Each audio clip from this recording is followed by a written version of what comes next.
நெட்டி for you பார்த்துட்டு இருக்க வியூவர்ஸ் யாருக்கும் வணக்கம். பொதுவாகவே நம்ம எல்லாருமே வந்து ஏதாவது ஒரு விஷயத்தில் வந்து பயங்கரமாக அடிக்ட் ஆகிருப்போம். அதே மாதிரி இப்போ இருக்க எல்லாருமே வந்து எந்த ஒரு விஷயத்தில் வந்து அடிக்ட் ஆகிருக்கும் அப்படின்னு பார்த்தீங்கன்னா, ஒன்று வந்து பப்ஜி, இன்னொன்று வந்து டிக்டாக். அதே மாதிரி டிக்டாக் யூஸ் பண்ணுற யூசர்ஸுக்கு எல்லாமே வந்து ஒரு ஷாக்கிங்கான ஒரு அனௌன்ஸ்மெண்ட் தான்.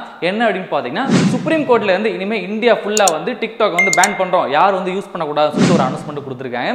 அதுக்கு முதல் படியாக வந்து என்ன பண்ணியிருக்காங்க அப்படின்னு பார்த்தீங்கன்னா, கூகுளுக்கு வந்து ஒரு ரெக்வஸ்ட் அமைச்சிருக்காங்க. அந்த ரெக்வஸ்ட் என்ன சொல்லியிருக்காங்க அப்படின்னா, நம்ம வந்து ரெண்டு வகையான ஃபோன் வந்து யூஸ் பண்ணுறோம். ஒன்று வந்து ஆண்ட்ராய்டு, இன்னொன்று வந்து ஐஃபோனில் இருக்க iOS. இந்த ரெண்டு ஓஎஸ் வந்து யூஸ் பண்ணுறோம். இந்த ரெண்டு ஓஎஸ்ல இருக்கிற அந்த பிளே ஸ்டோர்ல இருந்து இனிமேல் டிக்டாக் வந்து டவுன்லோடே பண்ண முடியாத அளவுக்கு பிளாக் பண்ணியிருக்காங்க. கூகுளும் அதோட அந்த இதை வந்து ஏற்றுக்கிட்டு அதே மாதிரி பிளாக் பண்ணிட்டாங்க. அதாவது இப்போ என்ன பிளான் பண்ணியிருக்காங்க அப்படின்னு பார்த்தீங்கன்னா, பொதுவாகவே ஒரு ப்ராடக்ட் வந்து அப்படியே பேன் பண்ணணும்னா அதுக்கான ஒரு ஃபர்ஸ்ட் ஸ்டெப் என்ன பண்ணுவாங்க அப்படின்னு பார்த்தீங்கன்னா, அந்த ப்ராடக்ட்டுக்கான அந்த ப்ரொடக்ஷன் வேல்யூ அப்படின்றத வந்து அப்படியே ஃபுல்லாக ஸ்டாப் பண்ணுவாங்க. ஆட்டோமேட்டிக்காக கன்சியூமர்ஸ் எல்லாமே வந்து அந்த ப்ராடக்ட் வந்து யூஸ் பண்ண முடியாமல் அப்படியே வந்து அழிஞ்சு போயிடுவாங்க அப்படின்ற ஒரு கான்செப்ட் தான். அதே மாதிரி தான் இப்போ டிக்டாக் வந்து நம்ம டவுன்லோட் பண்ண முடியாது அப்படின்னா, கூடி சீக்கிரம் அதோட யூசர்ஸ் வந்து கொஞ்சம் கொஞ்சமாக வந்து கம்மியாகிட்டே இருப்பாங்க. கடைசி அடுத்ததா இப்போ என்ன ஸ்டெப் எடுப்பாங்க அப்படின்னு பார்த்தீங்கன்னா, நம்ம வந்து ஒரு வீடியோ வந்து கிரியேட் பண்ணி என்ன பண்ணுவோம்னா அப்லோட் பண்ணுவோம்ல, அந்த அப்லோட் பண்ணுறதே பிளாக் பண்ணிட்டோம் அப்படின்னா யாரும் வந்து இன்ஸ்டால் பண்ண முடியாது, அப்லோடும் பண்ண முடியாது. அதுக்கப்புறம் எதுக்கு இந்த ஆப் வச்சுன்னு சொல்லிட்டு நம்மளே மனசு எடுத்து இன்னும் அன்இன்ஸ்டால் பண்ணிடுவோம்ல, அந்த மாதிரி ஒரு கான்செப்ட் தான் இப்போ வந்து இம்ப்ளிமெண்ட் பண்ண போறாங்க. அந்த வகையில் டிக்டாக் வந்து இனிமேல் இந்தியாவில் இருக்க போறது இல்லை அப்படின்னு சொல்லிட்டு ஒரு மேட்டர் தான். அதே மாதிரி டிக்டாக் உருவான கதை என்ன அப்படின்னு கேட்டீங்கன்னா, பைட் டான்ஸ் அப்படின்னு சொல்லிட்டு ஒரு கம்பெனி, அந்த கம்பெனி கிட்டத்தட்ட வந்து ஒரு 200 நாள் மேற்கொண்டு ஒரு ஆப் வந்து கண்டுபிடிக்கிறாங்க. இந்த ஆப்புக்கு வந்து டொயின் அப்படின்னு சொல்லிட்டு அந்த பேர் வச்சு செப்டம்பர் 2016 வந்து சைனால மட்டும் வந்து லான்ச் பண்றாங்க. அவங்களே எதிர்பார்க்காத அளவுக்கு பெரிய ஒரு சக்சஸ் ஆகுது. அதாவது எந்த அளவுக்கு ஒரு சக்சஸ் அப்படின்னு பார்த்தீங்கன்னா, கிட்டத்தட்ட 1 மில்லியன் யூசர்ஸ் வந்து 1 இயர்லக்குள்ளே கிடைச்சிடறாங்க. அதுக்கப்புறம் 1 பில்லியன் வீடியோஸ் வந்து ஒரு நாளைக்கு வந்து ப்ரொடியூஸ் ஆகிறத பார்த்துட்டு, இது எதுக்கு நம்ம சைனால மட்டும் வந்து யூஸ் பண்ணிட்டு இருக்கோம், வேர்ல்டு வைடு இதை வந்து லான்ச் பண்ணலாமே சொல்லிட்டு அந்த மாதிரி பிளான் பண்றாங்க. அந்த மாதிரி பிளான் பண்ணும்போது என்ன ஒரு விஷயம் அப்படின்னு பார்த்தீங்கன்னா, இந்த டொயின் அப்படின்ற அந்த பேர் வந்து சைனீஸ் பேர் அப்படின்றதுனால எல்லாத்துக்கும் புரியாது அப்படின்றதுனால வேற ஒரு பேர், அதாவது எல்லாருக்குமே புரியுற மாதிரி ஒரு பேரை வைக்கணும்னு சொல்லிட்டு டிக்டாக் அப்படின்னு சொல்லிட்டு வந்து பேர் மாத்துறாங்க.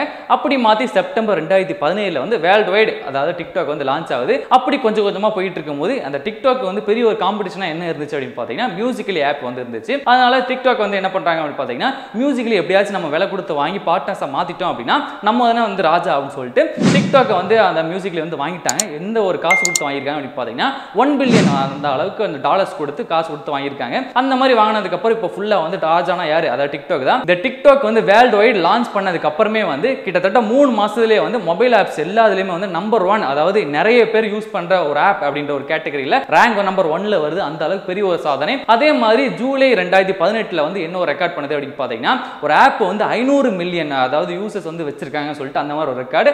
இப்போ வரைக்குமே டிக்டாக்ல வந்து எவ்வளவு யூசர்ஸ் இருக்காங்க அப்படின்னு பாத்தீங்கன்னா, 600ல இருந்து 700 மில்லியன் யூசர்ஸ் வந்து இருப்பாங்க அப்படின்னு சொல்லிட்டு வந்து ஒரு கேட்டகரி சொல்லுது. அதே மாதிரி டிக்டாக் வந்து நம்ம பேன் பண்ணது வந்து உண்மையிலே நல்ல விஷயமா இல்ல அதனால ஏதாவது டிராபேக் இருக்கா அப்படின்னு கேட்டீங்கன்னா, பொதுவாகவே நம்மளோட டேலண்ட் வந்து எக்ஸ்பிரஸ் பண்றதுக்கு வந்து சின்னதா ஒரு மீடியம்ஸ் தான் இருந்துச்சு. அதாவது நம்ம நல்லா டான்ஸ் ஆடுவோம், நல்லா பாட்டு பாடுவோம் அப்படின்னா ஒன்னு சினிமால வரணும் இல்லைன்னா டிவில வரணும்னு சொல்லிட்டு அந்த மாதிரி ஒரு விஷயம் தான் இருந்துச்சு. ஆனா இப்போ நம்ம யாருக்கிட்ட போய் வாய்ப்பு கேட்க தேவையில்லை, அதுக்கான வாய்ப்பு வந்து நம்மளே ஏற்படுத்திக்கலாம் சொல்லிட்டு இந்த மாதிரி மீடியம்ஸ்லாம் வந்துச்சு. யூடியூபா இருக்கட்டும், டிக்டாக், அதுக்கப்புறம் மியூசிக்கலி டப்மா சொல்லிட்டு இந்த எல்லா ஒரு பிளாட்ஃபார்மும் வந்து நம்மளோட டேலண்ட்டை வந்து எக்ஸ்பிரஸ் பண்றதுக்கான ஒரு பிளாட்ஃபார்மா தான் இருந்துச்சு. சரியான ஒரு ரெஸ்ட்ரிக்ஷன் இதில் இல்லாதது தான் ஒரு முக்கியமான ஒரு டிராபேக்காகவும் அமைஞ்சிச்சு அப்படின்னு தான் சொல்லலாம். யூடியூபை பொறுத்த வரைக்கும் நிறைய ஒரு ரெஸ்ட்ரிக்ஷன் இருக்கு. அதாவது செக்ஷுவல் கண்டென்ட் எதுவாக இருந்தாலும் அதுக்கப்புறம் பெரிய ஒரு லீடர் வந்து நம்ம திட்டி வீடியோ போடுறோம் அப்படின்னா ஆட்டோமேட்டிக்கா யூடியூப்ல இருந்து அதுக்கான ஸ்ட்ரைக் போடுவாங்க. ஒரு 3 தடவைக்கு மேல நம்ம மறுபடியும் ரிப்பீட்டடா அதை பண்ணோம் அப்படின்னா அந்த சேனலை வந்து பிளாக் பண்றதுக்கான நிறைய ரெஸ்ட்ரிக்ஷன் இருக்கு. ஆனா டிக்டாக்கை பொறுத்த வரைக்கும் அந்த மாதிரி எந்த ஒரு ரெஸ்ட்ரிக்ஷன் இல்லாததுனால நம்ம வந்து என்ன பண்றோம், அதாவது ட்ரெஸ் கம்மியா அந்த டான்ஸ் பண்றது, ஏதாவது லைக் அதிகமா வரும், ஃபாலோவர்ஸ் வந்து அதிகமா வருவாங்க சொல்லிட்டு அந்த மாதிரி செக்ஷுவலான கண்டென்ட் வந்து அதிகமா வரது வந்து நம்மளால பார்க்க முடியுது. அதுதான் வந்து ஒரு முக்கியமான காரணமா இருக்கு. அதுவும் இந்த டிக்டாக் அப்படின்றது வந்து ஒரு 18 வயசு தான் மேல வந்து யூஸ் பண்ணணும்னு சொல்லிட்டு எந்த ஒரு ரெஸ்ட்ரிக்ஷன் இல்லாதனால சின்னவங்க வந்து பெரியவங்க வரைக்கும் எல்லாரும் யூஸ் பண்றாங்க. அந்த மாதிரி ஒரு பிளாட்ஃபார்ம்ல வந்து இந்த மாதிரி ஒரு அபியூஸான கண்டென்ட்ஸ்லாம் வரும்போது இதனால வந்து சமூக சீர்கேடும் சொல்லிட்டு அந்த மாதிரி விஷயங்கள்லாம் சொல்றாங்க. இதனால தான் வந்து டிக்டாக் வந்து பேன் பண்ணணும்னு சொல்லிட்டு சுப்ரீம் கோர்ட்ல வந்து ஆர்டர் கொடுத்துருக்காங்க. அதனால இப்போ சுப்ரீம் கோர்ட்ல இருந்து சின்னதா ஒரு முடிவு எடுத்து இதை பேன் பண்ணாம சரியான ரெஸ்ட்ரிக்ஷன் வந்து இந்த டிக்டாக்ல வந்து கொடுத்தாங்க அப்படின்னா உண்மையில நல்லா இருக்கும். இதை பத்தி நீங்க என்ன நினைக்கிறீங்கன்னு சொல்லிட்டு கீழே மறக்காம கமெண்ட் பாக்ஸ்ல வந்து கமெண்ட் பண்ணுங்க. இந்த வீடியோ உங்களுக்கு பிடிச்சா பண்ணணும் லைக் பண்ணிருங்க, ஷேர் பண்ணிருங்க, முக்கியமான நெட்டி ஃபார் யூ சப்ஸ்கிரைப் பண்ணாதீங்க, சப்ஸ்கிரைப் பண்ணிருங்க. டிக்டாக்கை பார்த்துட்டு ஃபுல் டீடைல்ஸ் வந்து உங்களுக்கு தெரிஞ்சுக்கணும்னு நினைச்சீங்கன்னா டிஸ்கிரிப்ஷன்ல அதுக்கான லிங்க் இருக்கு.